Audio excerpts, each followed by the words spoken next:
আসসালামু আলাইকুম, সবাই কেমন আছেন? আশা করি সবাই ভালো আছেন। আমার মলি মাছ আর কয়েকটা কাপ্পি মাছ ছিল, অল্প কিছু, বেশি না। ওই মাছগুলোর বাচ্চাগুলো আলাদা করা হয়েছিল অনেক আগে অনেক আগে আগে আগে আলাদা করছিলাম মাছগুলো, বাচ্চাগুলো আর কি। ছোট, একদম ছোট, 2-3 দিন হয়েছিল এইভাবে। তো ওই সময় আলাদা করা হয়েছিল, তারপর আর ভিডিও করা হয় নাই মাছগুলো আর বাচ্চাগুলো। আজকে একটু দেখি বাচ্চাগুলোর কি অবস্থা। বাচ্চাগুলো মাশাআল্লাহ, বাচ্চাগুলো অনেক বড় হয়ে গেছে আগের থেকে। জায়গায় 3-4টে কোয়ালিটির সম্ভবত মনে হয় বাচ্চা আছে। Molly, white molly, black molly, গাপ্পি।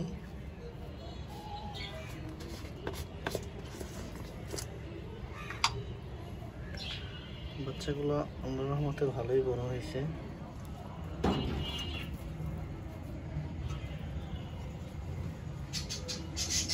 খাবার দেওয়া হয়েছে একটু আগে, এর জন্য হয়তো বা খাবার না অল্প খাইতে পারে।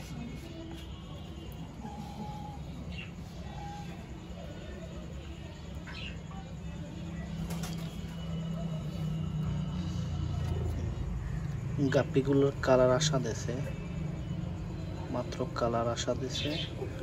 আর মলিগুলো তো হোয়াইট তো হোয়াইটই, ব্ল্যাক তো ব্ল্যাকই, এগুলোর তো আর কালার আসে না, এগুলো ওইভাবেই থাকে। বাট গাপ্পিগুলোর কালার আসা দিছে। 2-3টা মিউটেশনের সম্ভবত মনে হয় গাপ্পি আছে, আর মলি আছে 2টা মিউটেশনের, ব্ল্যাক আর হোয়াইট।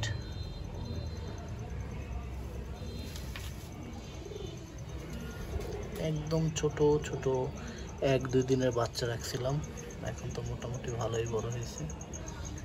তাও প্রায় মাস প্লাস হবে, 1 মাস 1 মাস এরকম হবে, 40 দিন হবে না, 1 মাস এরকম হবে। তো 1 মাসের সাইজ আসছে এতটুকু।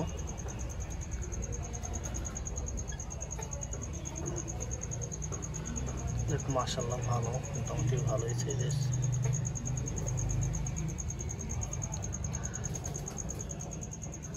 হয়তো বা 2 বেলা খাবার দিলে আরও কিছু বাড়তো। আমি 1 বেলা করে খাবার দিই বাচ্চাগুলোরে, শুধু সকালে। মোটামুটি ভালোই আছে, গ্রোথ ভালোই আছে, অ্যাক্টিভ আছে সবগুলাই। যাই হোক, সবাই ভালো থাকুন, সুস্থ থাকুন, আল্লাহ হাফেজ।